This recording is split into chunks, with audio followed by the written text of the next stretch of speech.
Straight out of the left coast of the coast in the east. Started off on the quest to find his favorite drink. We talk sports, comics, silver screen. Don't forget about the music, cause we loving the beats. A slice of life for the whole damn pie. We got it all. We know you feeling the vibe. From old Gen X to young Gen Z. Either way, we gon' drink. It's Son and Pops. What's good, everybody? Welcome back to another episode of Son and Popsculture. I'm Son. And I'm Pops. And this is episode 138. Great. 138. Get your mind straight. Don't hesitate. All right. 888. 888. So, if you're listening and if you're new, do you want to tell the people who we are and what we do? What we do here at Son and Pops Culture is give you our take on movies, music, video games, comic books, literature, sports, anime, and a little slice of life. Sometimes you get the whole pie. East and West, young and old, X and Z, Son and Pops. Where can the people find us at, buddy? You can check us out on Instagram, YouTube, and TikTok at Son and Pops Culture. There we have the full episodes, the visual episodes up on YouTube. We have highlights of the show, and we do other fun stuff like trivia up on our Instagram. But if you ever want us to talk about a certain something, or you just want to chat, hit us up because we love hearing from you listeners. True indeed. We love hearing from our listeners, and to be honest, we couldn't do it without you. So please, thoughts, questions, comments, reach out. Let us know where you're at, people. Yeah, we love hearing from you guys. So I guess we'll start where we always start. Yes, with this week's drink. This week's drink started as a 21-year-old's quest to find his favorite drink, but has since evolved or devolved into us drinking whatever we want. Because either way, we go and drink. What do you have for the people today, bud? Today, I have a Hawaiian native lager. You and these Hawaiian natives. I think I'm just getting in the mood. Yeah. Or maybe it's because it's the end of summer. You know, by the time this comes out, fall is officially started. Yeah. But it's called Kona Big Wave. I poured it in my glass here. Okay. But that's my drink. Kona Big Wave. Brought to us by Semini Cricket. Yeah. Get your Son and Pops Culture glass. I like it. Yeah. Well, I am trying something for the first time today. It's a local distillery called Boyd Blair, and it's a craft cocktail. It's rum with apple, allspice, orange peel, and cinnamon. It's an old fashioned. It's like a rum old fashioned. Yeah. I'm just gonna say this before I drink this. I took a sip when your mother brought it home to see if I wanted it to be this week's drink. It took all my willpower not to drink that motherfucker. I was like, oh, this is a problem. Oh my gosh. So you're going to have two this episode. Because, well, you don't mix this with anything. So what you see here, that's ice and liquor. So I'm going to hopefully just have a lot. Yeah, it's a lot. So people, can't make you no promises. I'm going to try to act right. So cheers, bud. Cheers. Meanwhile, I'm sure my main man, Matt Sergi, is like, here we go. Yeah. For those who don't know that no promise should have been made. But that tastes like, it just tastes like fall. Oh my gosh. Yeah. When you were saying like what it was made from, it was very Your mom said I messed up. I should have bought more. I was like, yeah, because this ain't gonna make it through the night because she's upstairs drinking it with her friend right now. Oh, man. So.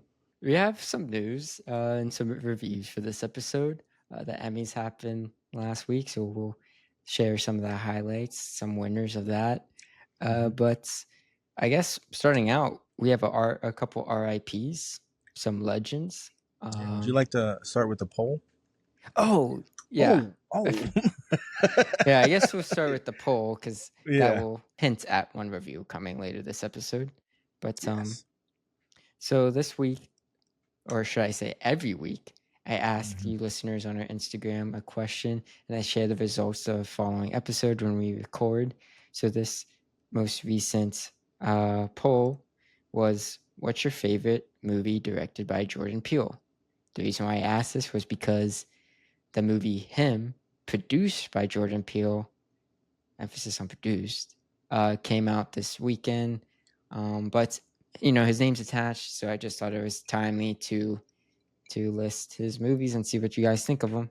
He's a popular guy, especially in the horror realm. But he only has 3 movies directed by him. So the results came in and tied for second, because there's only 3 movies, but they're tied 11%. Us and Nope. Can't say I'm surprised about that, because with 78% of the votes was Get Out. Yeah.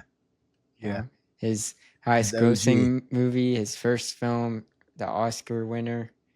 And it is his best, so not surprised that won with the fans.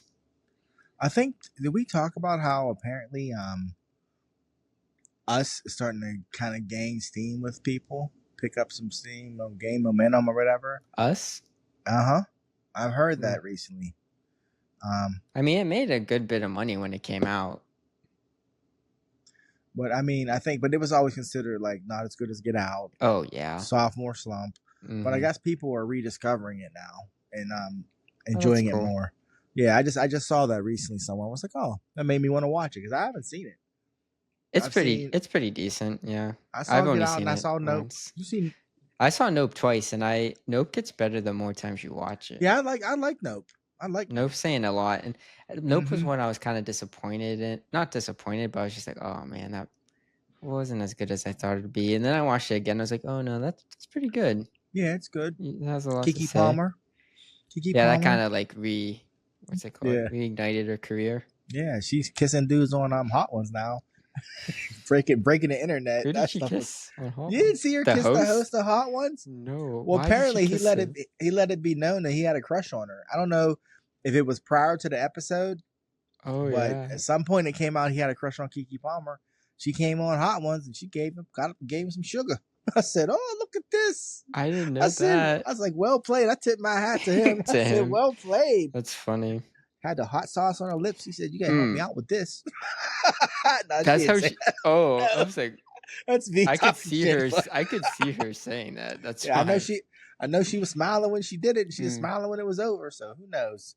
Hollywood's a strange place. She's funny. Oh yeah, I like Kiki Palmer. I like her. Yeah. Go ahead. I say, Jordan Peele's next movie is supposed to come out next year. We still don't have a title. Yeah, he got pushed back, right? I thought it was always 2026. It was coming out. I thought there was just something released about it. It either got pushed back or maybe it got shelved temporarily. No, they're not shelving. They're not shelving a Jordan Peele movie. Maybe he wants to shelve it, but it's already been 3 years since his last movie. Like he's due for another one. Yeah, Universal removed it from its 2026 release calendar in September of 2025. I thought that's what I heard. Yeah, it got pushed back, bud. It got pushed back. That's not shelved. It's not shelved, but it's not coming out next year now. That's crazy. Probably because there's not even a title. He's probably not even done writing it. He's like, I don't know. I'm doing something. But that sucks. I kind of wanted that. Yeah, he is good. Mm-hmm. But you know that he fired his agent because he didn't get the rights to Weapons, the horror movie that came out in August. Really? The second highest grossing horror movie of this year. Wow. Yeah, he didn't get the rights. Like his production company, he has Monkey Paw. Yeah. He didn't get the rights to Weapons, so I guess apparently he fired his agent. Hey, do your job. Mm-hmm. He's like, do your job. But you did get him. Yeah. Which I can't wait to hear your review. I can't wait to see how he feels about his agent now. Yeah. That's funny. So I guess we'll do you want to slide into these RIPs? Yeah, we can talk about that. We want to start with your guy first? Who, Hitman Hatton? Yeah. He ain't my guy. I just felt the need to bring him up. Ricky Hatton. He was a boxer in the early 2000s. He was a champion. He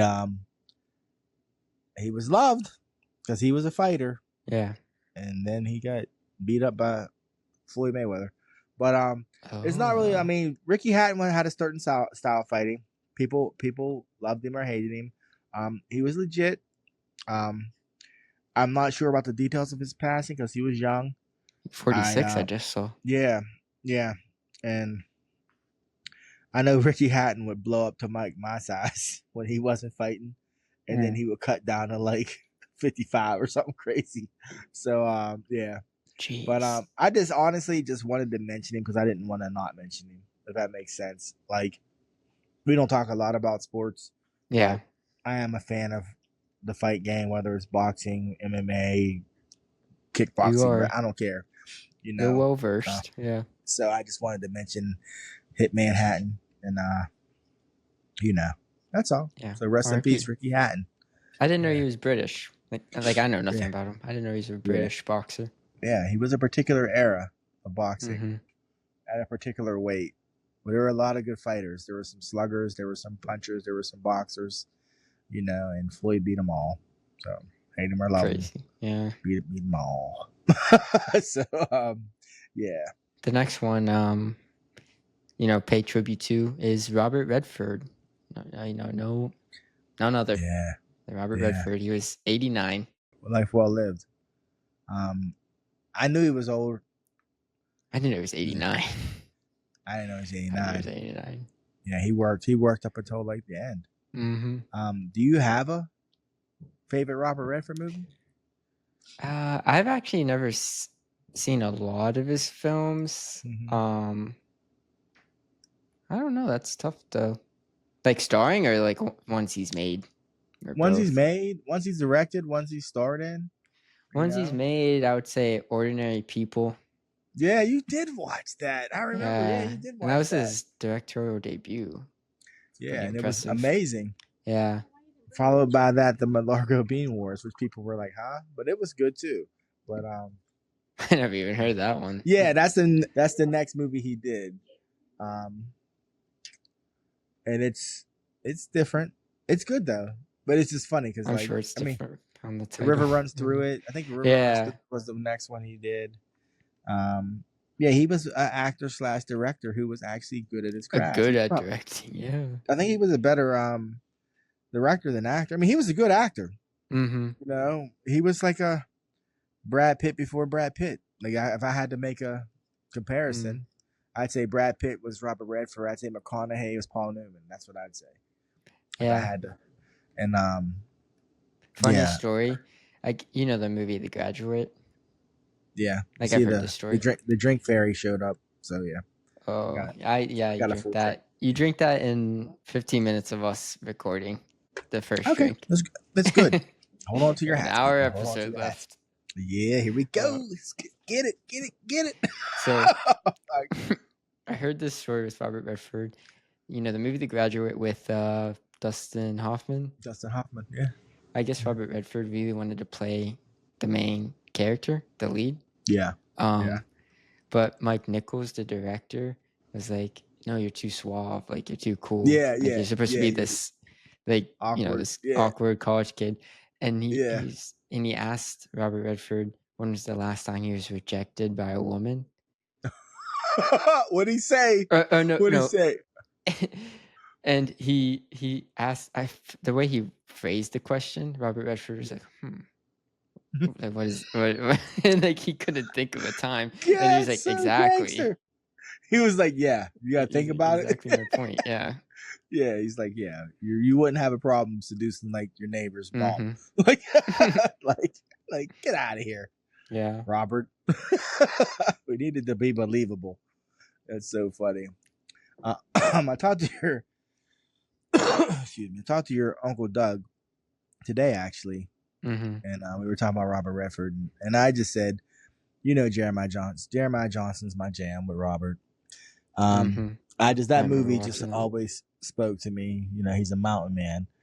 That being said, though, I think his most iconic role and your Uncle Doug's favorite Robert Redford role is Roy Hobbs, The Natural. Oh, yeah. Yeah. That is a good movie. It may be the greatest sports movie ever made. I wouldn't argue against that.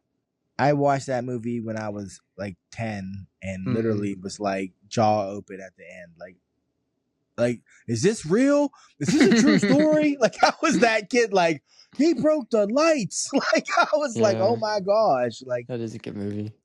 So yeah, I just wanted to, say a couple lines from that movie. So Roy Hobbs, if you're not familiar with The Natural, I think you should watch it. Robert Redford's great as Roy Hobbs. He's a middle-aged man trying to make a comeback for the first time, if that makes any sense. Your uncle calls that movie a redemption story, and I never thought about it like that, but it really is. Yeah, it really is. And he says, there goes Roy Hobbs, the best there ever was in this game. And that's so iconic. And at the end, when he asked Bobby for the bat, and he says, "Pick me out a winner, Bobby," and Bobby gives it. But look, there's so much in that movie. As a man of my age, watching it now, yeah, like when you watch it as a kid, it's like magic. When you watch it when you're older, it's like life, But anyways, so yeah, it is a good movie. And Robert Redford kills it. He did not direct that movie though, which is, and that was like Barry Levinson. Yeah, when he started directing, but he didn't direct that one. But it's also timely that he passed away, and he obviously started the Sundance Film Festival, huge for the indie market. I mean, brought you filmmakers like Quentin Tarantino, Kevin Smith, Steven Soderbergh. Like you could name dozens of people that career started or blew up from Sundance Film Festival. And that's because of Robert Redford, obviously. That's literally Cassidy and the Sundance Kid. Yeah, which is one of my favorites. Yeah. One of his most iconic. Yeah. And that's moving from Utah to Colorado next year. So it's kind of crazy. Weird timing that he's passed away, and they're in the progress of moving that festival that he started. Yeah. Yeah. I wouldn't be surprised if he was adamant. I wouldn't be surprised if he held on to it staying there. You know what I mean? Yeah. Sundance. Yeah. He was the Hollywood icon. Yeah. Without a doubt. Him and Barbra Streisand. What was that? The Way We Were? I mean, he's had some iconic roles. All the President's Men. Was that him? He's in that too. Yeah. That Out of Africa. Is he in that? Yeah. Oh, wow. Was he in that? Yeah, he was. I'm looking at Out of Africa, Indecent Proposal, The Sting. The Sting. Have you ever seen The Sting? I have not. No. I watched The Sting a couple of years ago because I hadn't seen it since I was young. That movie is dope. It's still dope. When you watch it, you're just like, this movie. It's about a con. It's just this big con, but it's just so worth watching. Like, it's just entertaining and it's not like dumb. You know what I mean? It's just like, this movie is just to entertain you, but you enjoy every step of it. It made a lot of money. Yeah. Back then in they the did day. This thing too. Yeah. Robert Redford, man. Robert Redford. I remember when he showed up in Captain America. Was it Winter Soldier? Yeah, Winter Soldier. Everybody was assuming he was going to end up being a Red Skull, but he wasn't. Which I still think would have been dope if he'd have ended up, Red Skull. They probably wanted him to, and he was like, "Look, I'm gonna do it. I ain't putting on nothing." Yeah, like, I'm not Redford, sitting in 5 hours of makeup. Because at that time, that was 10 years ago, or almost more than 10. He was 76 or whatever, 75. Yeah. He was like, I ain't doing all that. I got shit to do. Like, them getting him was actually pretty nuts. Yeah. So I mean, they probably had bigger plans than he got there. And he was like, I ain't doing that. Yeah. He's like, you're lucky I'm here right now. Like, if it was now, they'd be like, he'd be like, you got Harrison to do CGI, just do that. That's if it was now. They'd be like, They'd be like, literally just like act like you're ripping off a mask, and then they're just CGI. We'll just CGI. He'd be like, that. But you know, like how they put like the dots and like that tech. Oh, he wouldn't be doing that. They would make 10 times harder. Like literally just CGI a whole head. He'd be like, this is my money maker. What are you doing? What are you putting on my face? Like, I am, goddammit. But yeah. Rest in peace, Robert Redford. Yeah. Sundance. Yeah. Yeah. You ever seen Butch Cassidy and the Sundance Kid? No, I need to. Yeah, I you need do. to. It's hard to find like some movies just if I don't own it, or if you don't own it, it's kind of hard. Yeah, you should check it out, and then you let me know if you're Butch or if you're Sundance, and then you can tell me who your Butch or Sundance is. Yeah. I know. You think they were lovers? No, that's like a it's like an internet talk. That's like lovers. Like the most idealized male relationship in human history. They robbed trains, drank whiskey, hooked up with women, and get frisky in between. Yeah, they're Roman. They're like the Romans. Yeah, they were just like, what? I mean, when they were hiding from like the marshals in the bar, looking down at them, like, oh, they're really looking for us. I was like, this movie's great. It's just great. But yeah, I need to check it out. Yeah, I mean, one day when you're feeling melancholy, watch Jeremiah Johnson. I've seen that. Oh, you did watch Jeremiah Johnson? Yeah, but yeah. I have to sing now, bud. Jeremiah Johnson was betting on forgetting. I love that movie. I love it. It is a good movie. It is a good movie. He's still out there, still. They say he's out there, still. Yeah. Yeah, it is good. It is good. Caught it on a humbug when I was like 20 and was like, I think I love this movie. Mm-hmm. Yep. And that was Penny Marshall's brother that directed that. Oh yeah, I forget his. I mean, let's see. Yeah, there's a known guy. Sidney Pollack. Was it? Oh, wait, that wasn't Sidney Pollack. Yeah, who also did Out of Africa, Tootsie. What? Yeah, I thought that was Penny Marshall's brother that did that. Wow. Sidney Pollack. Wow. Yeah. Okay. So yeah, he worked with Robert Redford again. Yeah, I like when actors and directors get a nice rapport. Mm-hmm. Yeah. It ain't always work. It doesn't always work out, but when it does, it hits. When it does, yeah, you can. It's like one of those their next movie when they announce it, like you're excited. Yeah, I'm looking at you on it. Spike and Denzel. When it works, it works. When it works. When it doesn't. Did you watch that? No, I'm going to. I need to as well. Highest to lowest, yeah. Yeah. I saw a couple clips, which were like kind of the opposite of what people have been saying. Like the clip I saw of Denzel having his interaction with ASAP, I think it was classic Denzel. So I was like, well, what are people talking about? Like Denzel kind of phoned it in or something. I was like, that looks like peak Denzel right there. The stuff I have read, people really like it. They say it's good. Oh, really? Yeah, I don't see any bad stuff. Okay. Well, I forget where I saw it, but I did see that people. It was like, did Denzel owe Spike a favor?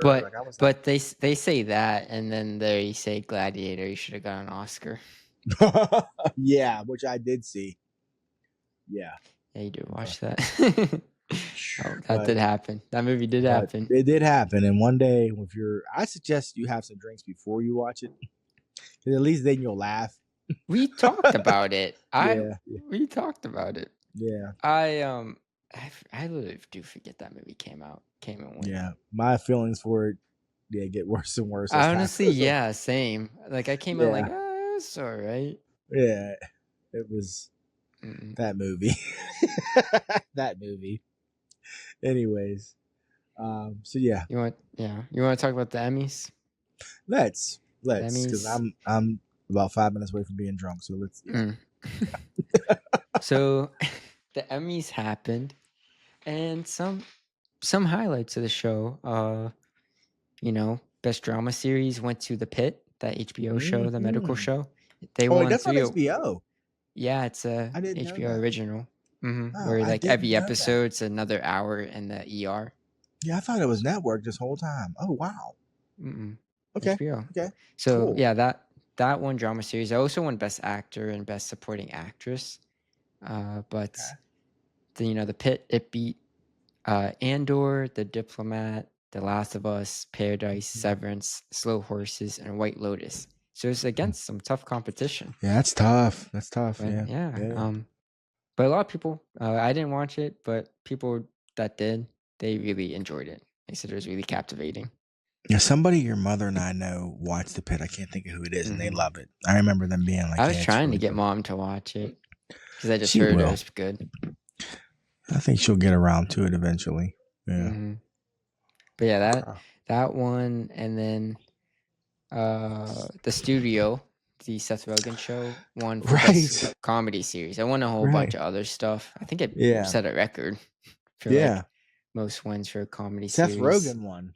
Yeah. Seth Rogen won 4, so he won best because he produced comedy. He produced the show, so he won for best comedy series. He won for best actor in a comedy series. He won for best directing, which he co-directed with Evan Goldberg, his childhood best friend, who they've done a whole bunch of stuff together. No, that's a different Goldberg. Yeah, a different Goldberg.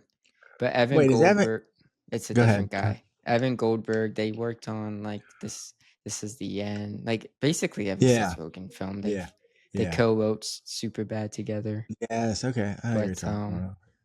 He won for best directing, and then he also won for best writing, which he co-wrote with Evan Goldberg and a couple other guys. So Seth Rogen won 4 Emmys. I think it was the first in his career. That's awesome. Good for him. Yeah.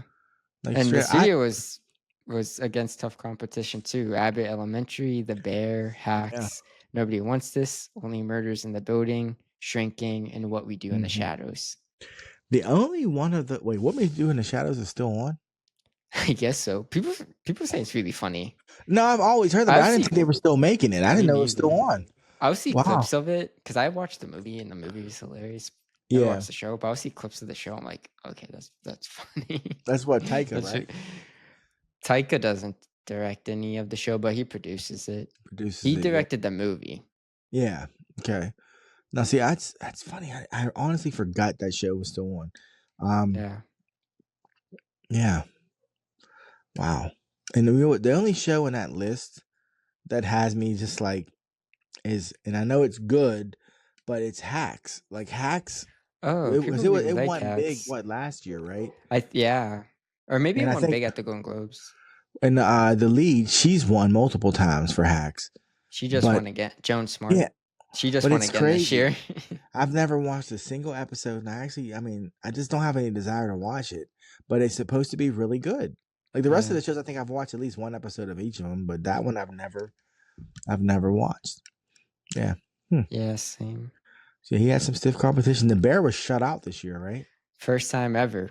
The Bear didn't win a single award. Wow. Keep in mind, this is for season 3. Yeah. The one everybody's like. So not surprised. Yeah, the one everyone was like, just the Bear, like the Bear needs to end. Yeah. Yeah. Season 3 is the season people did not like. But yeah, I'm surprised it was completely shut out. But also, I mean, they won everything 2 years in a row. Yeah, they did. So, yeah, it becomes like, it was like those years when Michael Jordan kept winning MVP and then he wasn't winning MVP. It was like, because look, okay, we know Michael Jordan's the most valuable player in the league. But like there are other teams or other like, yeah, you got to give it to somebody else. But I know that the studio is on Apple Plus, so I'll check that out. I am going to check that out because I've been meaning to as well. I've heard it's like just really meta and stuff, and and I'll hear premises. Sure. I think episode 2 was like, or maybe 4 was like, the episode was about doing like filming a one shot, and the whole episode was a one shot. That's dope. Yeah. But you know Hollywood loves like themselves, so self-referencing. Yes, so that's what the whole show is. So yeah, I need to check it out, and it's short too. I think like 10 episodes, if that. So I'll check it out. Adolescence, that Netflix show, won 6 awards for best limited or anthology series. Yeah, that's dope. Best limited. Your mom watched that. And she did. It won best limited anthology series, best directing, best writing, best actor, Stephen Graham, who you found out is black. Yeah, when his acceptance speech. But most gangster shit ever. But apparently, he always talks about the fact that he's biracial. Always that he's multiracial, and for me that means he's black. So I thought that was just dope. I was like, oh, this guy. I mean, Like, once she says it, you see it. as soon as he says it, you're like, oh, Yeah. he black. Mm-hmm. But then you know me, I deep dive. I didn't even have to deep dive. I just was like, Google. Oh yeah, his dad was just very light. Yeah, I was like, oh, look at him. Yeah. And then I look at well, actually, his dad wasn't real light, but actually, he wasn't. He's just like no. He wasn't much lighter than me, but and did you see? Well, did you see? It was funny because they showed pictures of him when he was little. And I showed your mom, and she said he got lighter as he got older. I said, yeah, he was actually darker when he was little. He did. Yeah, he was more brown when he was young, and he got lighter as he got older. It's like UK sun. Yeah, there ain't no sun. There ain't no sun. His melanin was like, please. But he said, he comes to LA. It's like, just like, he hits him. Yeah, but I just was like, and they said, I guess he's always been very outspoken about his, ethnicity and even his personal experience, because I guess his siblings are darker than him and everything. And I was like, wow. I was like, that guy played Al Capone on The Wire. I've seen comments with that, yeah. Yeah, so I was like, it just was really interesting to me, but and the fact that he has he even though we're just finding out over here, he's always just been like nah, motherfucker, I'm black. So I think is cool. So because that's just me. It is cool. But anyways, so anyways, moving on. He won for Best Actor. And then supporting actor is Owen Cooper, the kid. Youngest he won. Male to win any award at the Emmys. Wow. He was 15. He won for Best Supporting. And then they also won for Best Supporting Actress, Aaron Doherty. Okay. So they won 6 awards, that show. I watched one episode. I liked it. I just, me, sitting down, I got shit to do. But your mom watched the whole series and she really liked it. I heard it was good. It just just came out weird time. I'm bad at watching shows. Like, I'm really bad at watching shows. Yeah. So, it's a lot of time. But I heard it was good. It was hyped up. My only complaint is it beat the Penguin a whole bunch. So there's that. But old girl won. Yeah, Kristen Milioti. She won for best actress. Yeah. So that was cool. That was really cool to see. I'm happy. I mean, she deserved it. She was amazing. Show. You know what I find interesting with her is now they're like, she's been around. That's what's funny. She's not. Yeah. New. How I Met Your Mother. Yeah, she was the mother. And she's been. I watched her in that movie with your boy Adam Sandberg or whatever his name is, Palm Springs. She was in Palm Springs. Yeah, she was good. Yeah, that's her. Yeah. So now they're pushing her as like a sex symbol. Like they're not saying it, but you can just see it. You know what I mean? In advertisements and stuff she's in. Since the Penguin. And I'm like, that's so like interesting. Like they weren't doing that before. No, like now you're trying to put her out here like she's this bombshell. And I'm not saying she's not attractive, but it's just funny. Did you watch the Penguin? Yeah, I mean she alright, but come on. There's a scene everyone always talks about when she poisons the family. She comes out in the dress. Okay. It just I think you need to watch that scene again. I watched the scene. I'll watch the scene later, bud. I'll watch the scene later. I mean, I'm not saying she's not attractive. Yeah. But I see what you mean. They're like pushing her. They're pushing her as a symbol now. Yeah, whereas like she's she's attractive. But it's just I'm not saying they're wrong. I'm just saying it's how I noticed a shift in like how they're putting her out there. Yeah. So it's funny. But I'm glad she won. She killed it on that show. Yeah, she was really good. I'm just sad that Colin Farrell didn't win. Yeah. I didn't watch Adolescence, obviously. We're Stephen Graham's biggest supporters now, but the fact he beat him, I was just sad. Because, I mean, so many people don't realize that's Colin Farrell. Yeah, and that's the thing, too, but I feel like we do this every year, but please explain how the Emmys work for people so they understand. The Emmys, as in like the Emmys you're watching people win for, or not like the episodes you just watched. So Penguin was when? Penguin started November last year and ended January, I think, of this year. Right. So I feel like it's, I don't know, not as fresh, for people. Yes. Yeah. Yes. Like, but Adolescence came out this winter too. Did it really? I think it was February or March. Okay. Yeah, But because no, you you remember, agree. Like, yeah, yeah, Penguin's on the back of your, or the because front of your mind. Colin Farrell won Golden Globes for the Penguin win. That was early in the year. January. That was when like the show just ended. Yeah. Yeah, so he won a Golden Globe, but that was January. So here we are 9 months later, and it's like, oh, the Penguin one's dope, but I don't remember the scene you're talking about when she looked like, So that just shows you, like, you forget. I'll rewatch it. That scene. That's just the scene everyone always talks about, because I think she got like a different haircut too, and she's in this dress, and people are like, "Whoa!" They're like, "What just happened?" Your mother? Are you looking it up right now? No, I'm not. I'm just. Your mother just brought me a water because that's good. I had to make an adult decision, and good. That's good. I'm going to drink water for the rest of this podcast because wow, when that kicked in, I was like, oh boy, water. Yeah, I think I need water. That's good. So yeah. Real quick, some other highlights of the ceremony. Tramel Toman, he's the guy from Severance. He's the first Black man to win Best Supporting Actor in a Drama Series. True indeed. So I think he's the first. History was made. He was out first one openly, Oh yeah. Yeah. Openly gay. Yeah. Double whammy. So yeah, hey, good for him. Oh, good for him. His speech was good too. Yeah, his speech. Yeah. Did you see the interview with him and his mom? I didn't. He referenced her in the speech, but then some posts, I saw that reference. Yeah, there were some post, awards interviews, and his mom was with him. I think that's cool. That's cool. And he's. I mean, you're watching Severance now. He's good. He's good. He's good.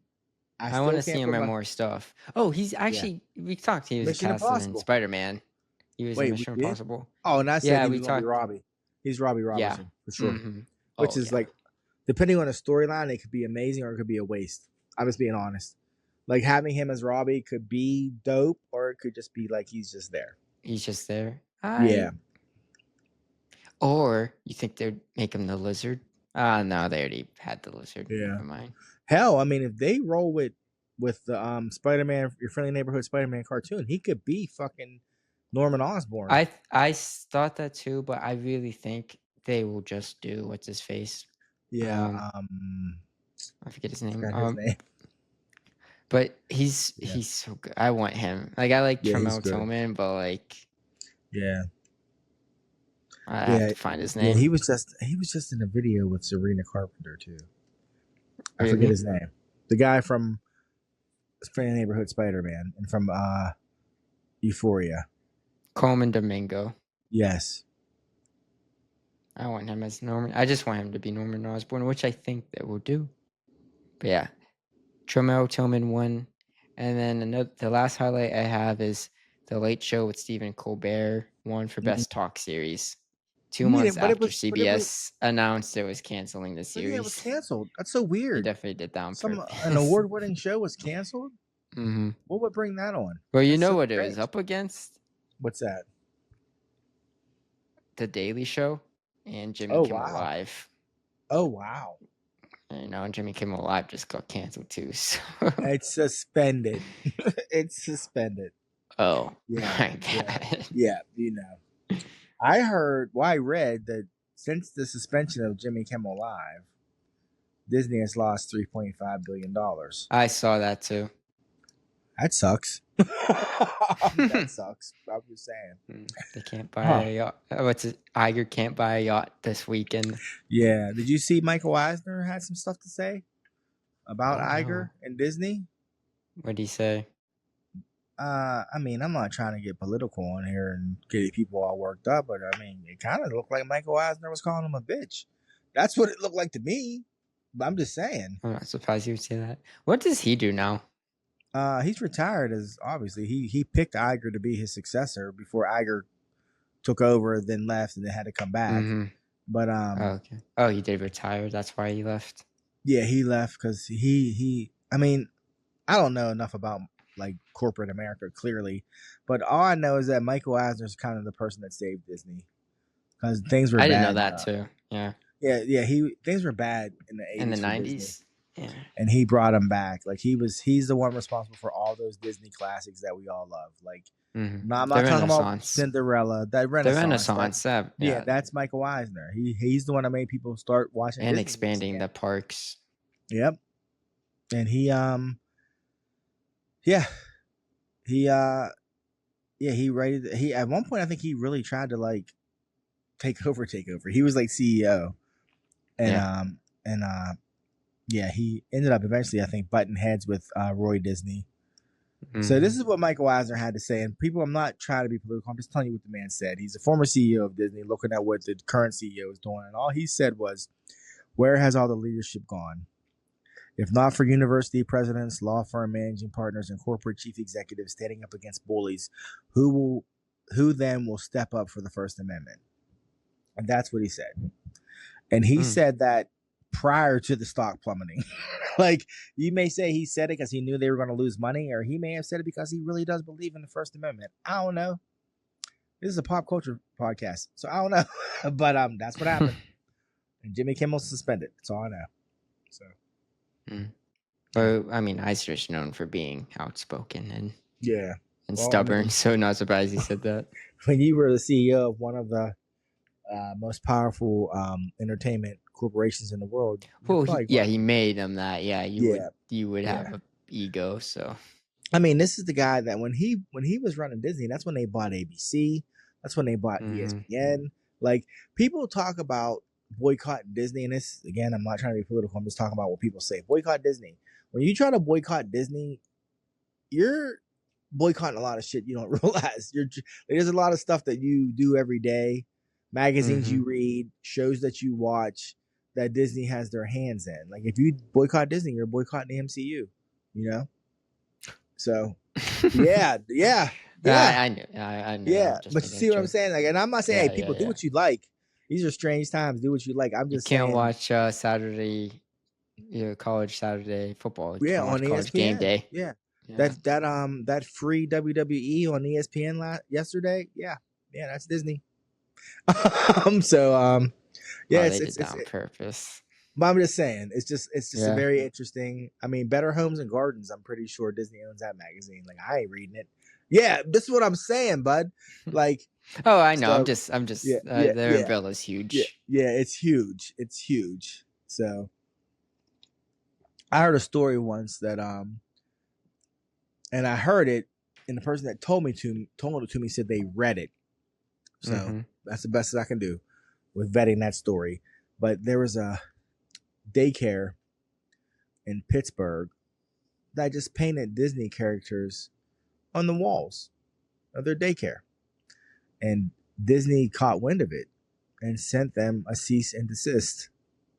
Like, you're not like licensed to like as in implying like kids come to your daycare because it has Disney characters. Like, where it was just like, no, we have a daycare and we just wanted to paint shit that kids like. But Disney hit them with a cease and desist, so they had to change it. And I forget if it was like Hanna-Barbera that was like caught wind of it and said, "Go ahead, we don't give a shit." Like, put fucking. Yeah, okay. I wouldn't be surprised if Disney did that. I just doubt they actually did.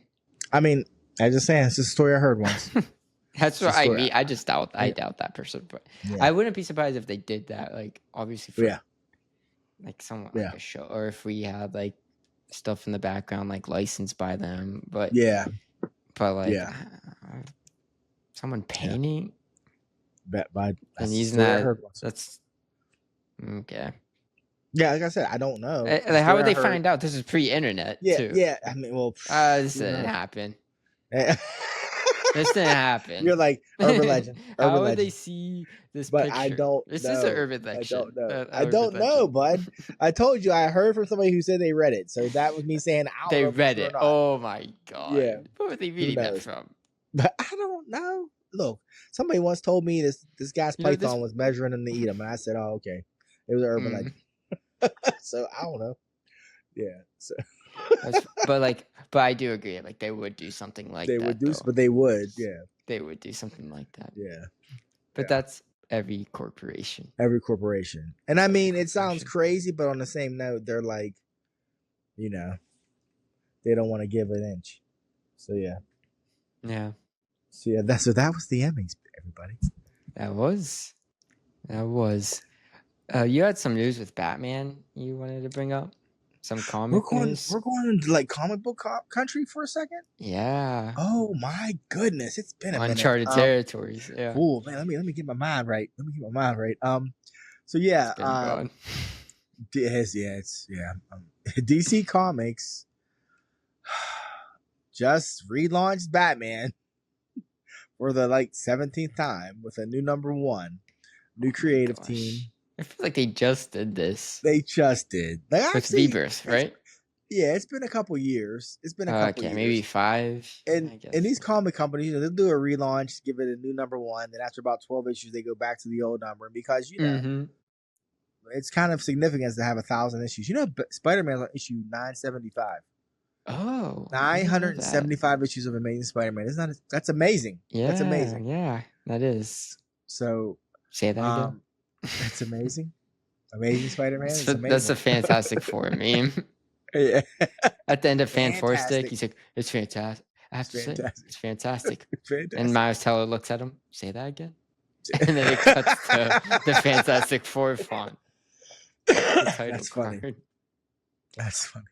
But so new Batman number 1. I listened to a review on not that they care, but shout out to iFanboy Pick of the Week. It's a great comic book podcast. They reviewed it. It was their pick of the week. Wow. It had a known artist, like a pretty good artist doing it. It's not Pepe Larraz. He's popular. It wasn't Pepe Larraz. It was somebody else who is good.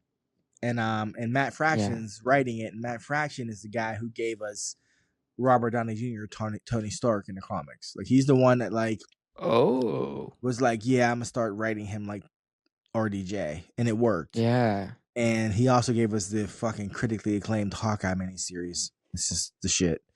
Jorge Jimenez. Jorge, yes, Jorge's the shit. And but from what I'm hearing, it's good. I meant to read it, didn't get around to it. I kind of glanced at the artwork, looks dope. And I trust what the guys at iFanboy say about comic books. They're my age. Their tastes are very similar. And they've been doing this podcasting thing for 20 years. And the guy said, I mean, just that he picked it as his pick of the week just says everything.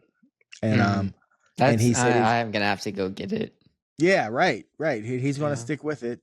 And I mean, it was the first issue, so it could just go off the rails next month. But right now, he's very, very confident, and he's very pleased with what they're doing. So yeah, not that I know some of our listeners are like, what? But yeah, a good Batman comic is hard to find. For somebody who loves Batman, there are very few Batman arcs in the last 20 years that I actually like. So it's just like, it's telling when people say, I want to get into comics.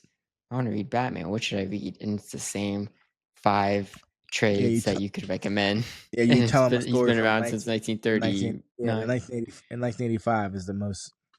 Mm-hmm.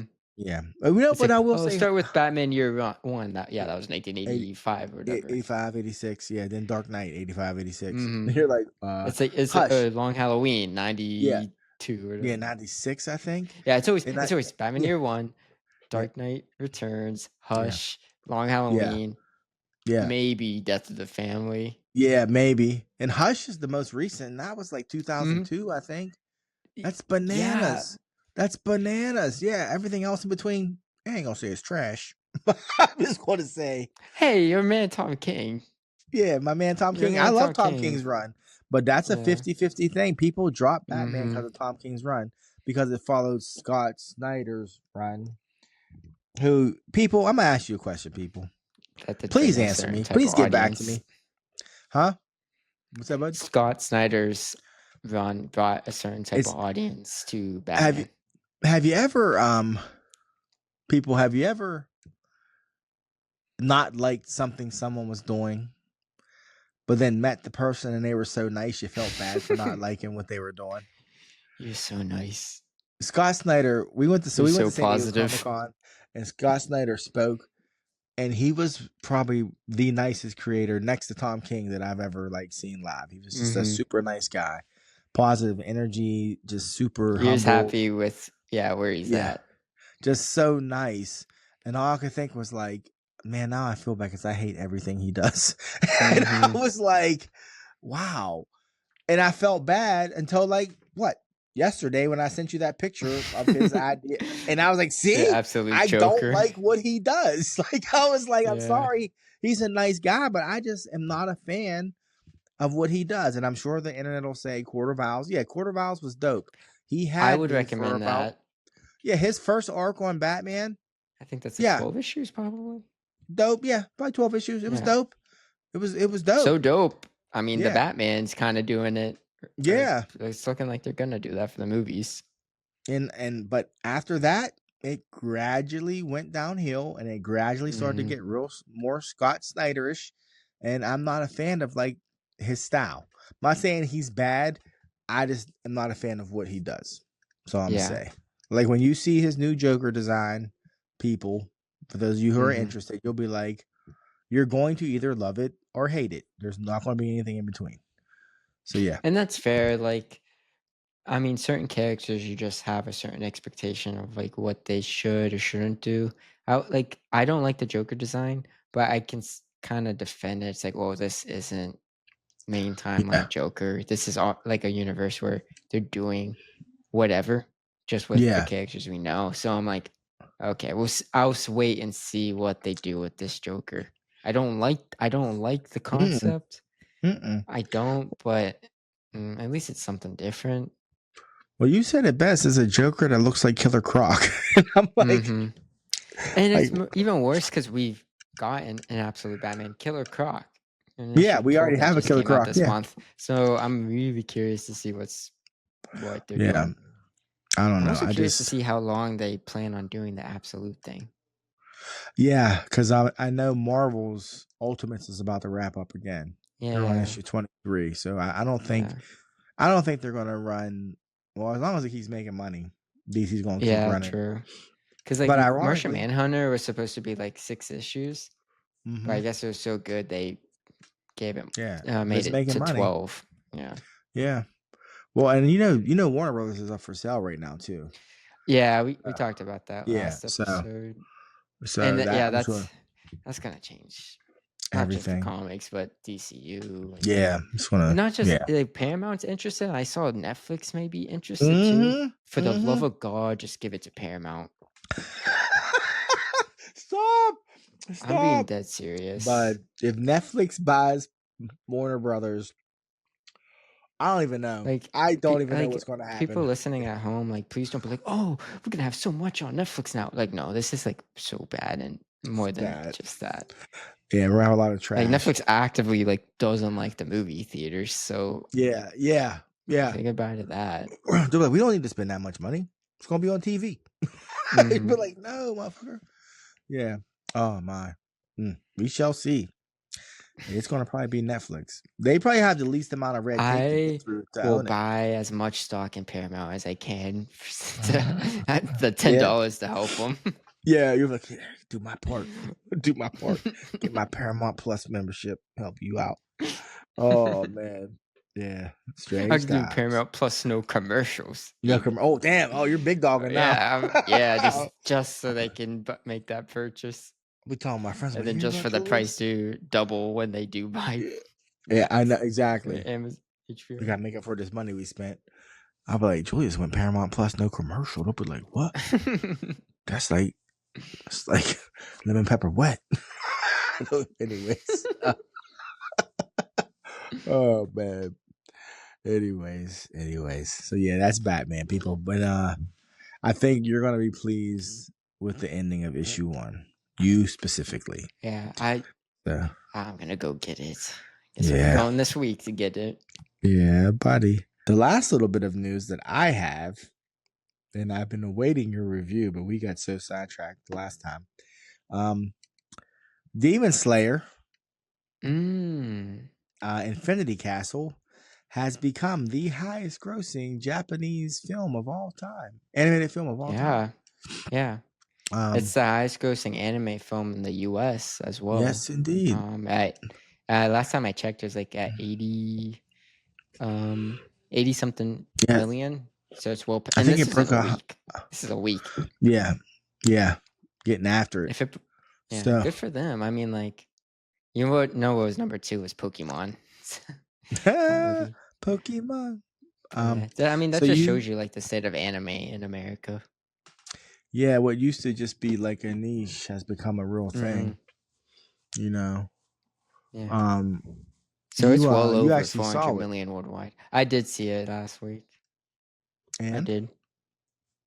thoughts? I mean, it's Demon Slayer. Like, you are going in and expecting great animation, great action, and it gives you that. I mean, it's probably it's the best the animation's looked.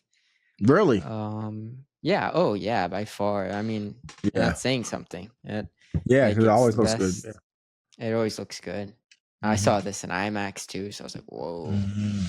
But yeah, animation was good. There's multiple times I was like, "Whoa, what am I seeing?" Yeah, you know. yeah. And going into this arc, like, the stakes are high.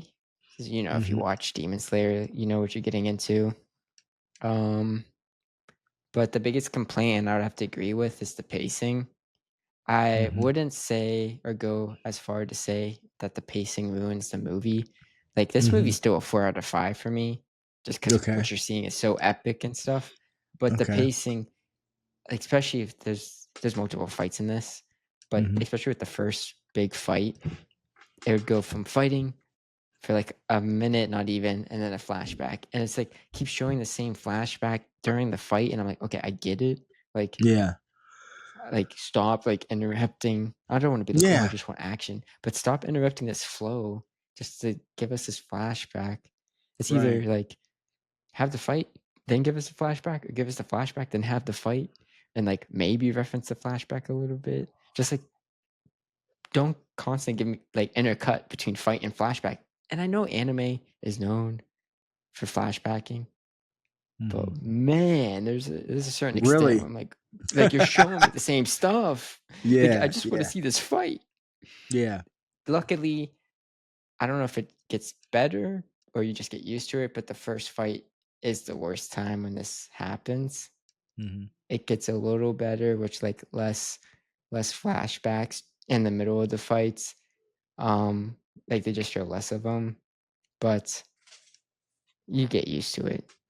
Demon Slayer has also always done that, but this one I really, really felt it. Yeah, you felt it, and you said it's the not movie's short. 2.5 hours long. It's 2.5 hours long. Dang, and like, that's a long movie. Yeah, that's a long movie. And the main fight of this film, there's an extensive flashback, but I'm okay with it because it's after when the fight's over.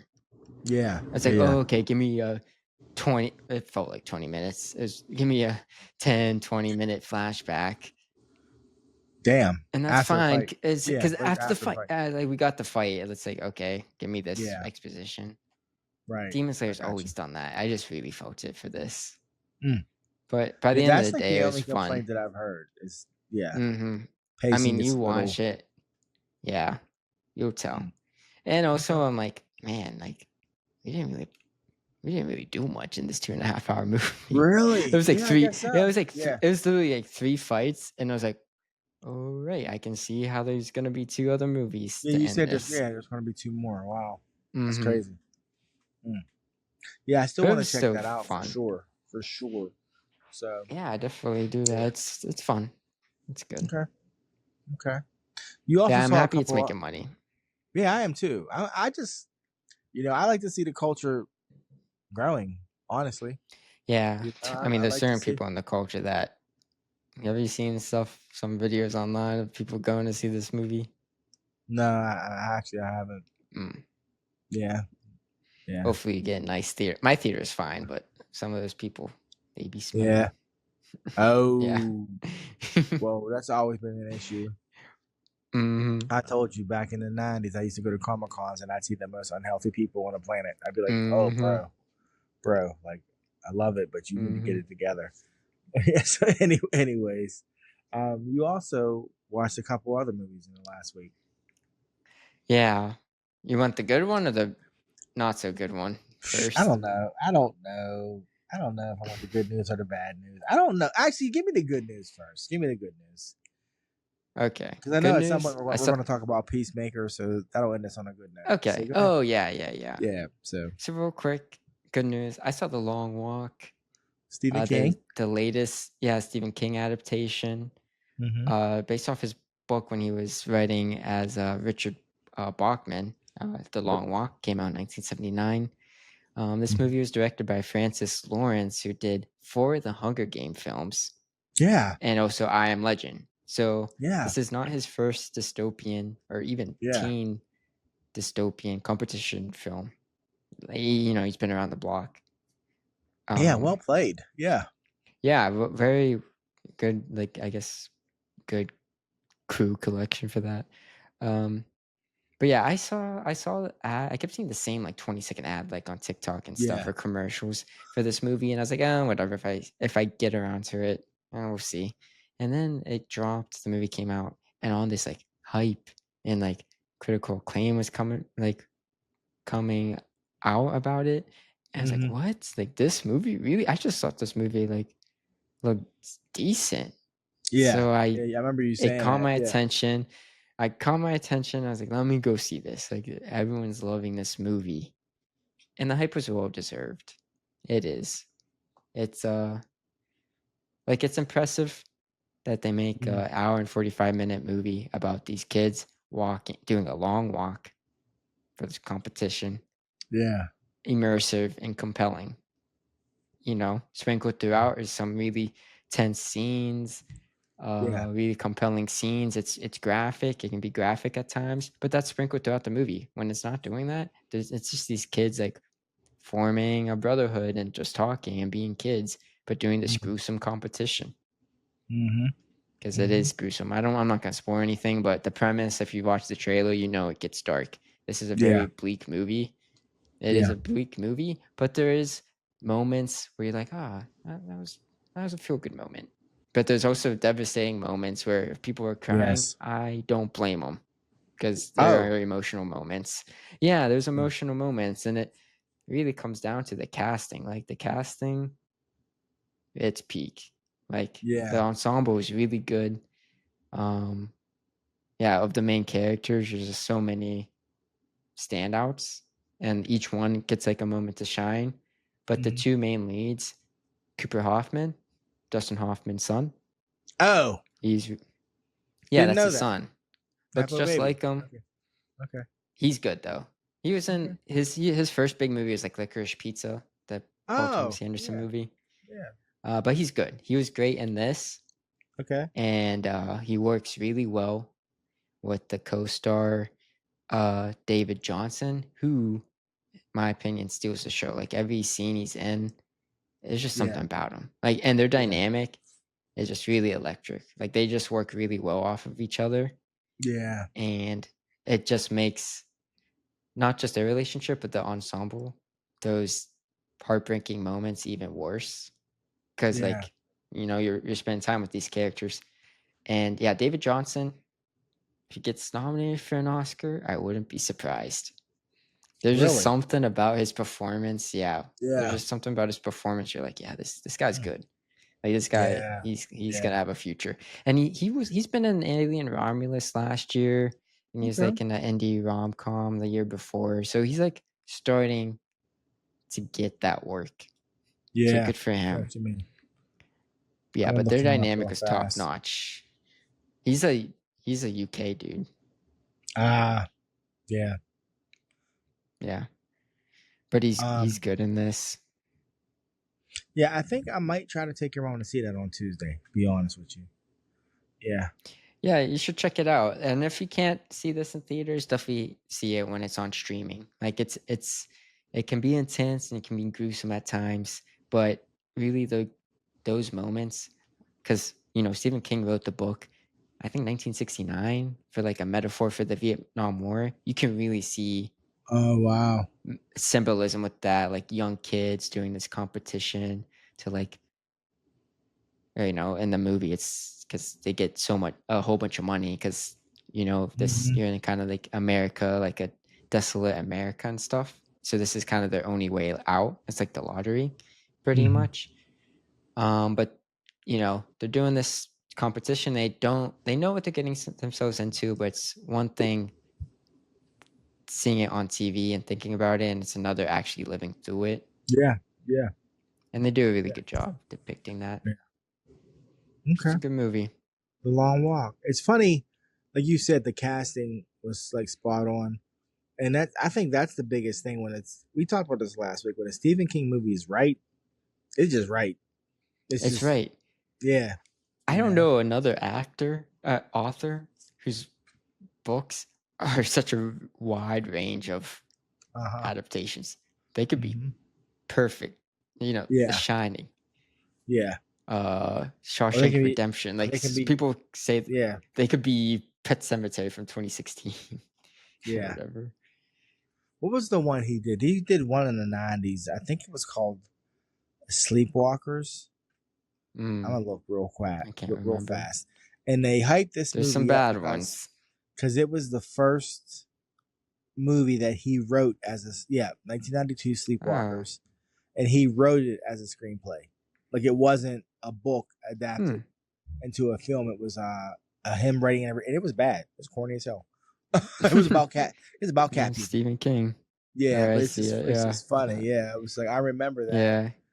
Like I would say with this movie, hearing the kids talk, and because I've read a couple Stephen King books, I never read The Long Walk, but I'm like, yep, this feels like a Stephen King book. Like the way the characters are talking, what they're talking about, and even the characters themselves. I'm like, yeah, I can see him writing this character in the book. Like he has a certain style. So I think they did a good job on that. Cool.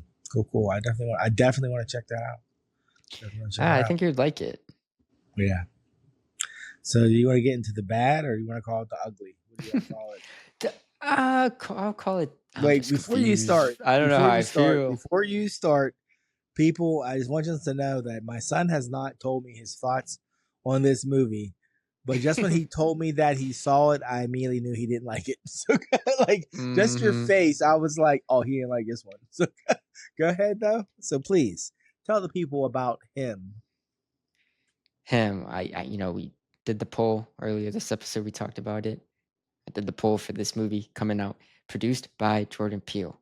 Yes, I want to say produced because I think a lot of people are confused that they're going in thinking. Yeah. I mean, they're obviously using his name as marketing to garner that audience. Fair, do what you need to do. I knew it was produced by him, but I was so excited. I was so excited. Football and horror. You've never seen that. Yeah. There's an untapped market. I think that's why a lot of people are interested too. And it's like Jordan Peele has produced a couple things by now, but I wanted to see like how much he had his hand dipped into this, like how much oversight he does have as a producer, or like how good is his mentorship, Yeah. So I was still interested. I was like, okay, even though he's not directing or writing it, like what's this movie gonna be? So I was very excited. Marlon Wayans looked good. Like the trailer looked interesting. It looked crazy and wacky. Yeah. It had my interest. So I was excited, and I just felt like the filmmakers watched Jordan Peele's movies and try to make their own version, but they're just not Jordan Peele, so they couldn't emulate it. They're just not Jordan Peele. There's nothing subtle about this movie. That's what I was wondering, because it seems like the symbolism was very overt. Yeah. Yes, and I was hoping, based on the trailer, it was going to accumulate to that. Like that would be the climax. It's like blam in your face. Yeah. But it's like, no. It was just it's just right in your subtle. face. No, it's just like especially by the third act. But there's especially by the third act, they're just blatantly saying what this means. Yeah. And I'm just like, message. What? Yeah, it was literally doing that, and it was throughout the movie. I think the movie works best when they are doing more subtle moments. Yeah. Like, if you didn't know, Marlon Wayans is this great all-time quarterback, and the team he plays for is called the Saviors. Really? Okay. The Saviors, and their mascot's like a goat. I like that. Yeah. You could do creepy stuff with the goat, obviously. Yeah. And he's the goat. He's 8-time champion or whatever. They had to make it 8 because Tom Brady really is like 7. They were like, I know. I was like 8. I was like, yeah. Whatever. But that's so funny. Like the better moments are when they are being more subtle, because like this movie tries to tackle a lot: sport culture, idol worship, toxic masculinity, like devil worshiping stuff, like sacrifices and all this stuff. It tries to do this much. And I will say, before I saw the reviews for this movie, I saw the runtime was 98 minutes, and I was like, that's a lot to cover in 98. Yes. I saw it was 98 minutes. Before this movie even came out, I was like, how long is this? I was like, okay. Yeah. I'm nervous. That's action movie runtime, people. Like that's like that's comedy movie running time. Yeah, that's true. No, rom-com. That's rom-com. Top Gun runtime. Yeah. Naked Gun runtime. And you're stuff. right. Yeah. And I was like, a movie that's trying to talk about what it's going to talk about, thought that was awfully short. And you do feel that. I felt like there's a lot missing, because I don't want to say you go from 0 to 100 really quick, but it is jarring at times where they take you. I'm like, I feel like you need to flesh out everything more. Everything. Yeah. And you needed to cut what you wanted to talk about, focus on 1 or 2 things, and flesh it out. Because I know I said nothing subtle, but the stuff that they do choose to talk about, it is very surface level. Yeah. But I will say there are moments I like. Like, I think the cinematography is interesting and unique. Like, there's some really cool shots. Like, there's some shots, I guess you could compare it to Mortal Kombat when when you do like a critical hit or something, I forget, or a fatality. It's like that X-ray effect. There's like shots like that in the movie, which are interesting. It's like to show like the damage you're doing, playing football. I thought that was an interesting way to show that. And they sprinkle that throughout the movie. I respect being different, and I thought that was cool. And there are at times subtle moments. Like, I know people can compare, especially the NFL, like what we're doing with like the youth and like how we view athletes and stuff, and like Black culture with football and everything, like how we view them. And then like there's like a scene when they just tell him to like strip. They're doing a physical, and like they're measuring him and like doing his height. Oh, what's that supposed to remind you of? Right. I'm not gonna say it. And they don't say it. And that's when it's good. Yeah. You don't have to you get say that it. feeling like, oh, this makes me feel weird. Yeah. Why does this make me feel weird? Oh, it reminds you of something. That's when it's good. How fast can you run? Yeah. They're like, oh, 6'5", 245. Oh, yeah. It's good size. He's a big buck. Yeah. Which happens. I mean, the whole combine. That's what it is. Yeah. And so there's moments like that are good, or like other scenes. Like Marlon Wayans is good in this. He is good. Like it. When was the last time he did a serious role? 1996. Probably Requiem for a Dream. Requiem for a Dream, probably in 98. Yeah. So he's been due, and he's good in it. Like, another subtle thing, he like tells the kid, I'm paraphrasing, but he's like, just make your own way to be great. Like, don't be like me. And at this point in the movie, it's like, there's some weird stuff going on that he's doing. So I'm thinking, oh, does he mean like some devil worshiping? Like, don't sell your soul. Yeah. It's like stuff like that is interesting. Or is he being genuine? Like, be your own person. Like, don't try and be me. Yeah. So that stuff like that's good. But, the movie just it's style over substance for sure. Yes. I got you. For sure. I got you. I still want to check it out. Certain effects they do. Yeah. And I know some people will really enjoy this. And yeah, by all means, it's not an awful movie. It's not the worst movie of the year. I just thought it could have done so much more. And it's even worse because it's like, you're almost there. Yeah. Almost there. Yeah. And you just don't. Yeah, when you can see what it could have been, and they don't turn the corner. Yeah, that's rough. That's rough. Yeah. That's rough. So it's not by far a bad movie. It's not a 30% Rotten Tomatoes. Ooh, yeah, that's wicked. What the critics gave it. That's crazy. And I saw this one review, And it was funny. He said, but if this movie starred Nicolas Cage, certain demographic would be viewing it differently. Being like, if it's just like an indie horror, yada yada. Yeah. Certain people would be glazing it. Yeah, that's a real thing. But it's about NFL. It's starring Marlon Wayne. And because I'll be honest, like cinephiles don't typically like sports. Let's be honest. You get your average cinephile. Mm-hmm. So I think they're automatically going to be a little turned off going into this movie. And then you see them being the sports culture and being all about the game and yelling and stuff. Yeah, but you know that, especially when you get to that level, it is like that, and it does. Obviously, it takes it to the extreme. Yeah, because it's a horror movie, but it does speak on that to an extent. Yeah, on that culture, on like what that what it looks like. No, I get it. Look, the only thing I saw was Tyreek Withers, the other guy. Oh yeah. That's going to be him. Was him coming dancing on the Jennifer Hudson show? And I saw. The guy said the comment said his two cultures are fighting with each other, and I just laughed. He was 50-50 on beat. Yeah, he was 50-50. I saw and a it comment made me like laugh. that. Yeah. And I said, "Hey, I know this much, but you can hop on a beat like you own it." So, hallelujah! Because I said, "Man, that kid was hurting." That beat, he was all. He would literally go on beat, off beat, on beat. But he was started off money though. Like he started off so good, and then he tried to mix it up too much. And I said, "There he goes. He's best." Oh, poor guy. Poor guy. You just became funny though. Yeah, it was funny. Yeah. And like.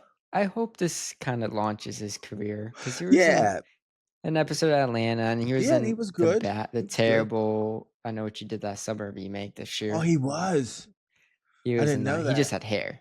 He had hair. So, I was going to say, well, he seems to pick things that are a little different, but he was in that movie, so never mind.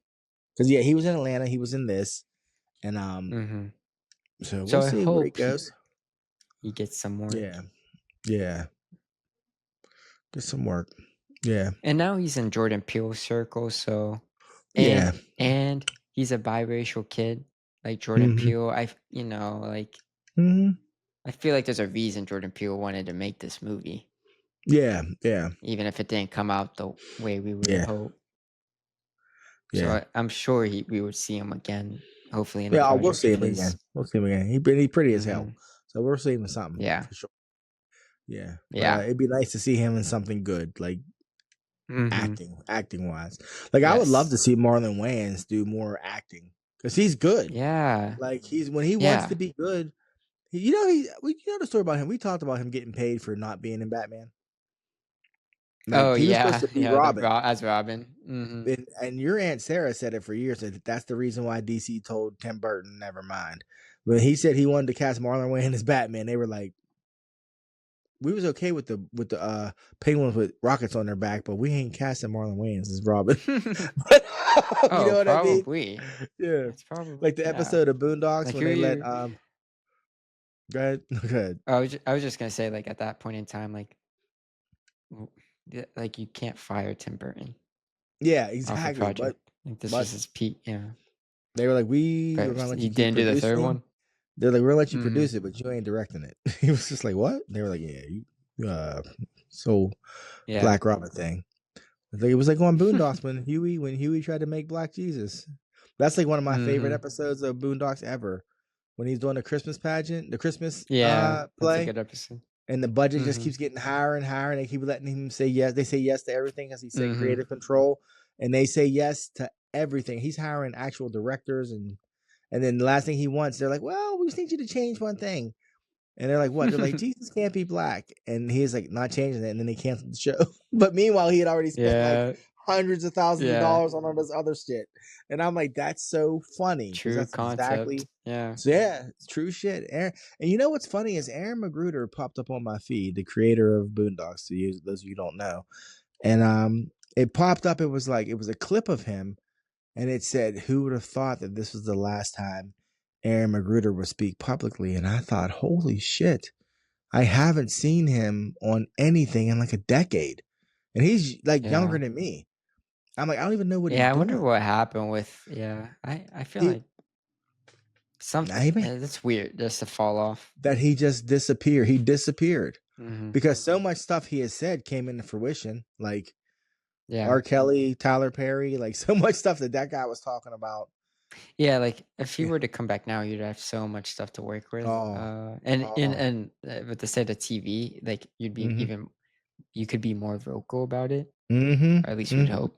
But it's just interesting that I feel like the Boondocks is a popular show, and they just don't bring it back.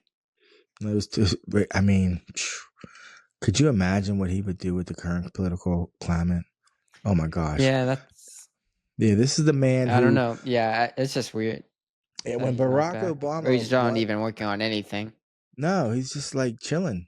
When Barack Obama won the presidency, that's when he did the episode, which it was like, as a Black American, like we were all like, woo. And Aaron McGruder literally had an episode where they asked Huey Freeman what he thought of Barack Obama winning, and he went, and I was like, oh wow, like Aaron McGruder. He just went hard. You know what I mean? He went hard on everything. The first season, they always say he was like... Yeah, it was like... It's not a show for everybody. No, it's not. But if you look at it and realize the first season was him making commentary on white people. The second season was him making commentary on Black people. Or vice versa. I always get them confused. And then the third season, he just went in on everybody. He was just like, look, everybody's messed up. And that's what I loved about it. You'd be like, I remember you were little. You'd be like, Dad, what's that show with them kids? And I'm like, oh my God. I really am letting my son watch Boondocks. He's like 7. but anyway. No, that show is very appropriate. Yeah. But I also played Grand Theft Auto in front of you when you were like 2. So you came out all right. Yeah. So, yeah. But anyways, I guess we just want to... You want to talk about Peacemaker? Yeah, let's hit up Peacemaker, and then we'll wrap this thing up. I guess this was the final episode before the final arc of the second season. Is that how they're wording it? That's how I'm wording it. Oh, that's how you're wording it. Oh, I see it. I see. Yeah, that makes sense. We have 3 more episodes, and he's saying these 3 episodes are the greatest thing he's ever done. And this episode did feel like setup. You know what I mean?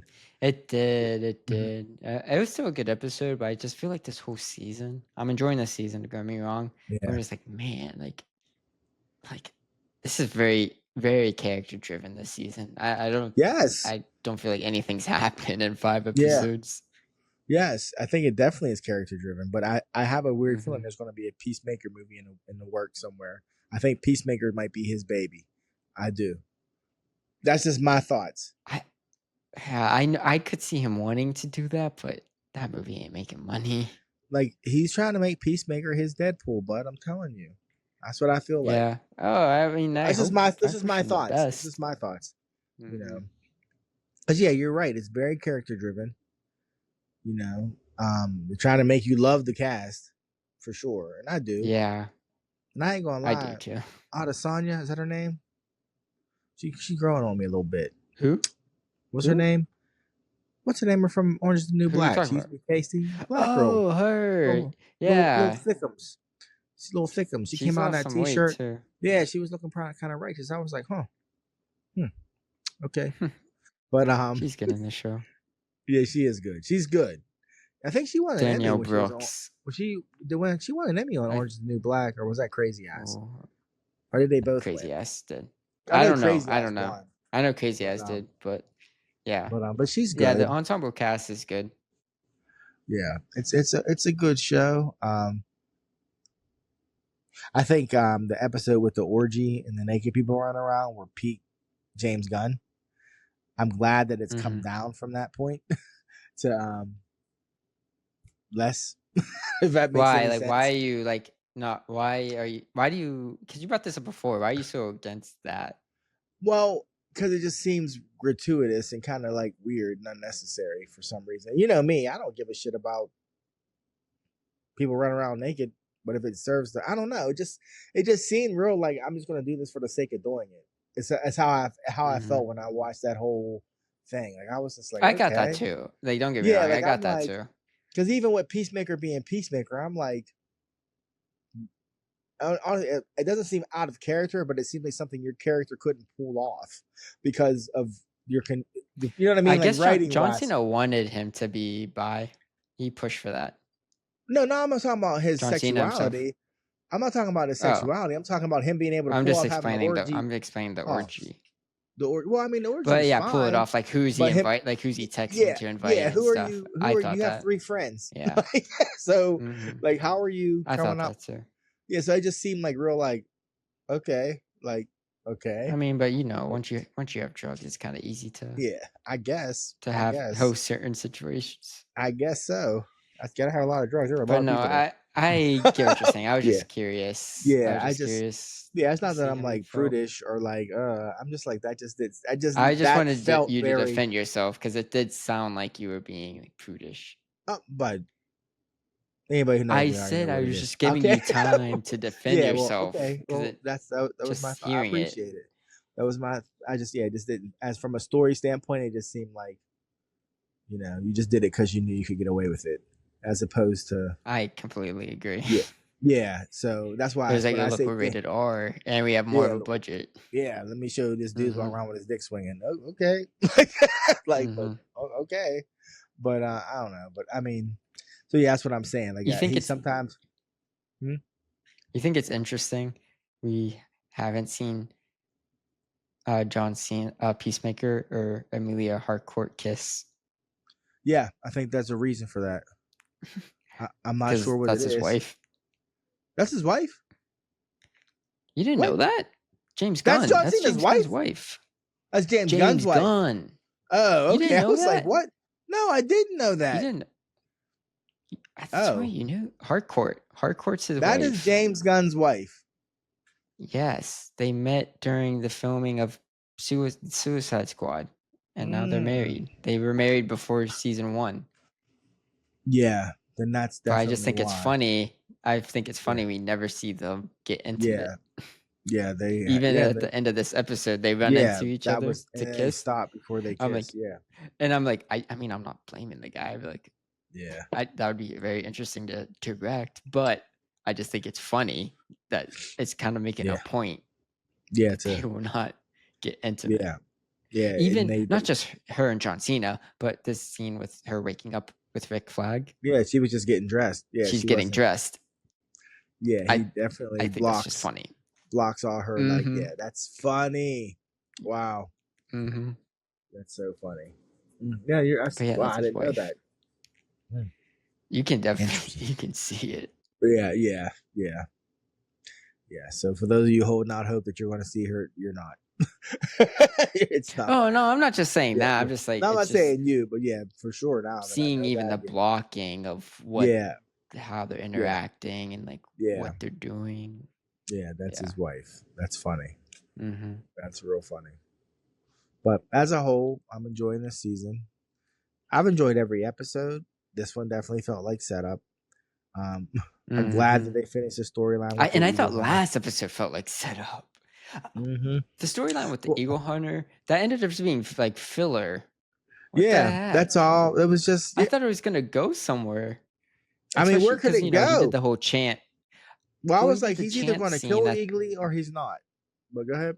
Yeah, but he did the chant scene at the end of episode 4, which was a funny scene, but ended up him finding the location, like his stuff was actually working. So I thought that would lead to how Argus finds them, but no, it was just him. He's just on his own adventure. For him just to have a funny death scene. And I when he died, I just thought, oh, we didn't need any of this. The only scene you needed was when he was first introduced, try to kill Eagly, and Economos pushed him into the rock.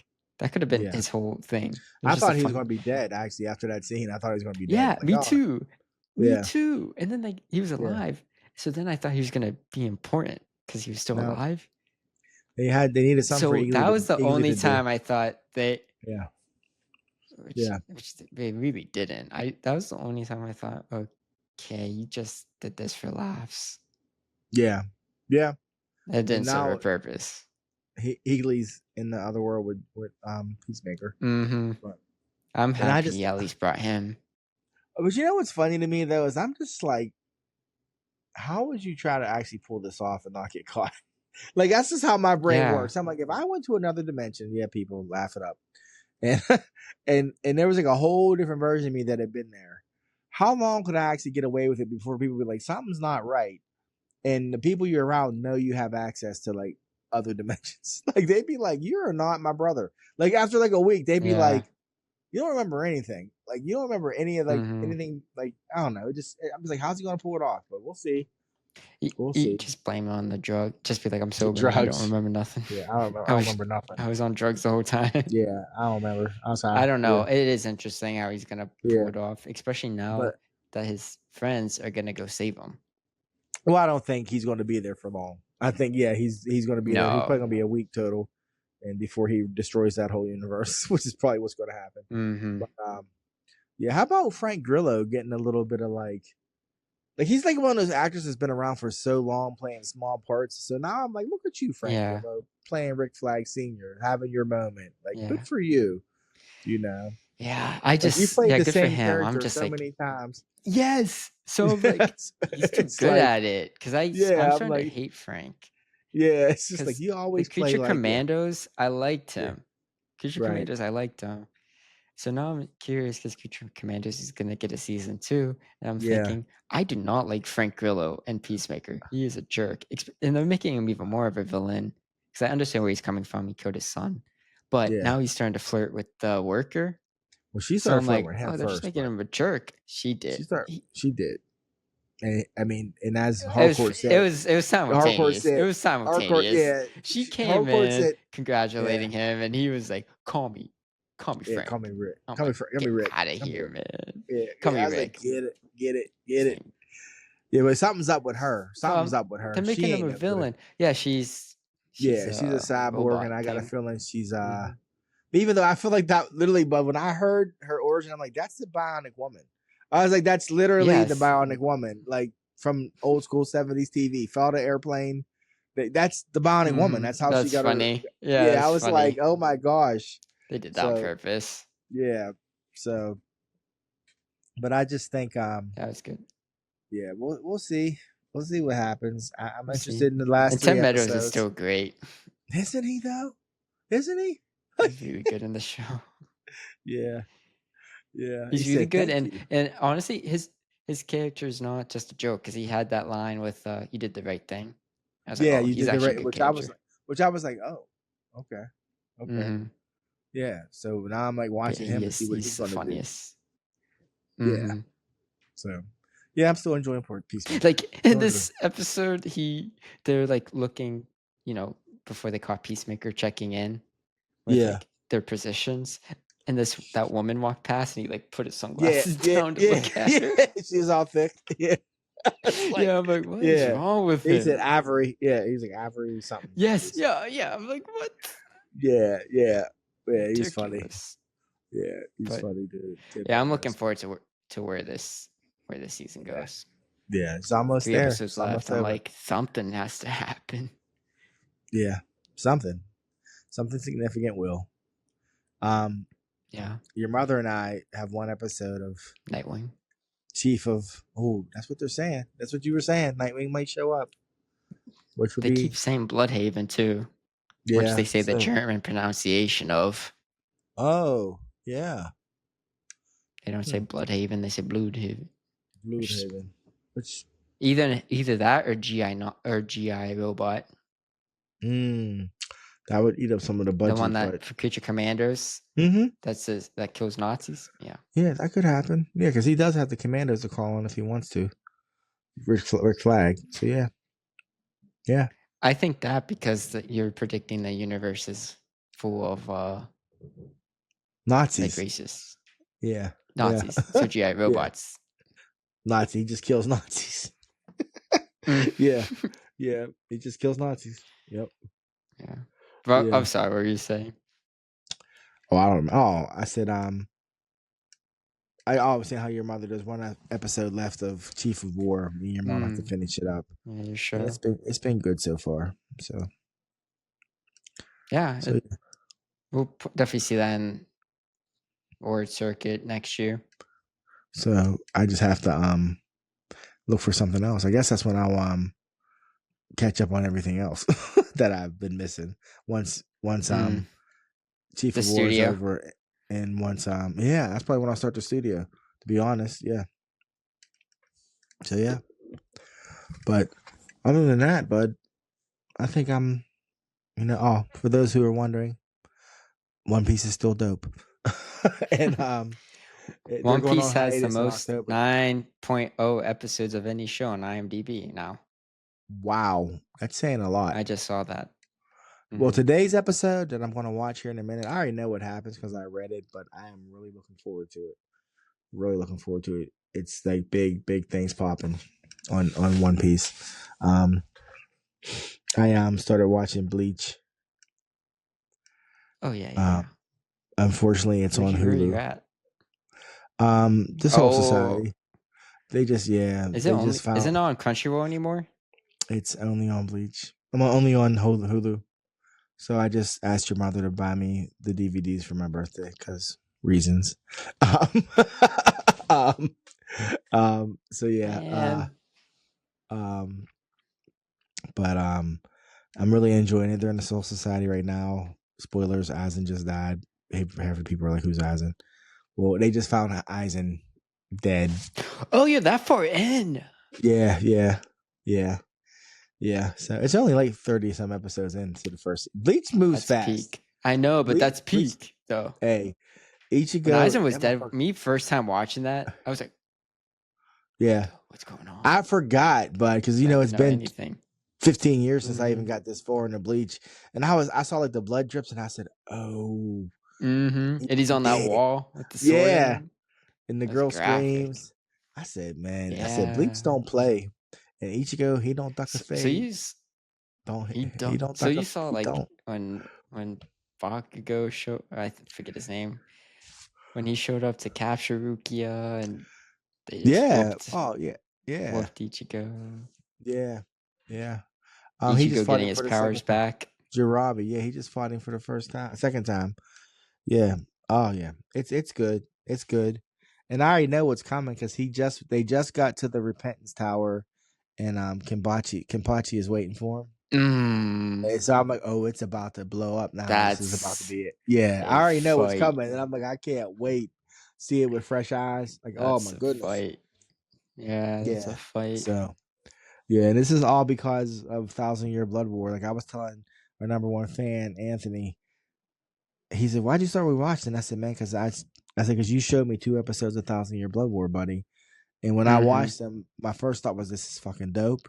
But my second thought was, I don't deserve to watch this because I never finished watching Bleach. So I was like, I'm going to rewatch Bleach before I finish watching 1,000-Year Blood War because I need to deserve that. Because 1,000 Years Blood War is bananas. I was like, oh my goodness. Yeah. Like if you just try to jump in and watch that, what's wrong with you? You know what I'm saying? What's wrong with you? It's like watching Infinity War. Yeah. Not watching anything else. Not watching anything else. Yeah. So I just. Yeah. So yeah. But that's really it, man. Yeah, Bleach is good. I'm enjoying it. I'm just waiting to hear him say it, man. Bunkai. I just want to hear him say it. Soul Society arc is 2 parts. You're still on part 1 of it. I'm on part 1. Yeah, I know. Bunkai is part 2. Oh, that scene first time.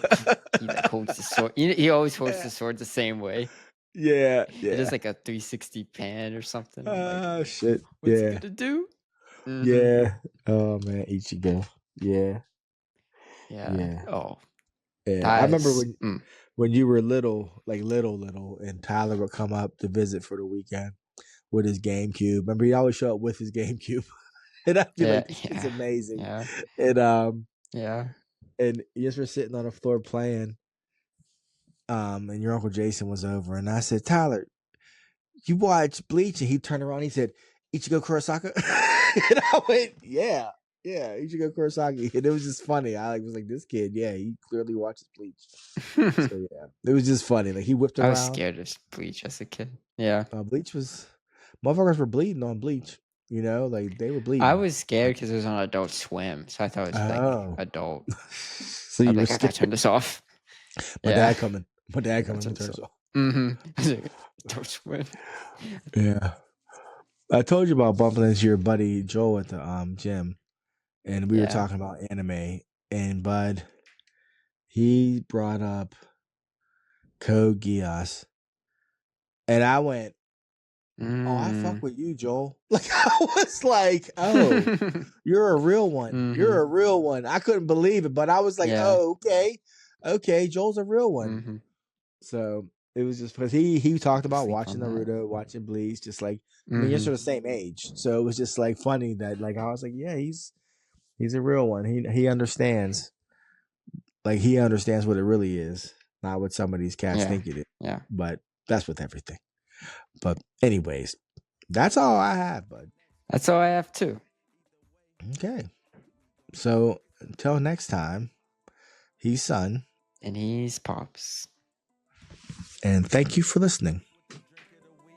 Blow out this candle. It's Son and Pops.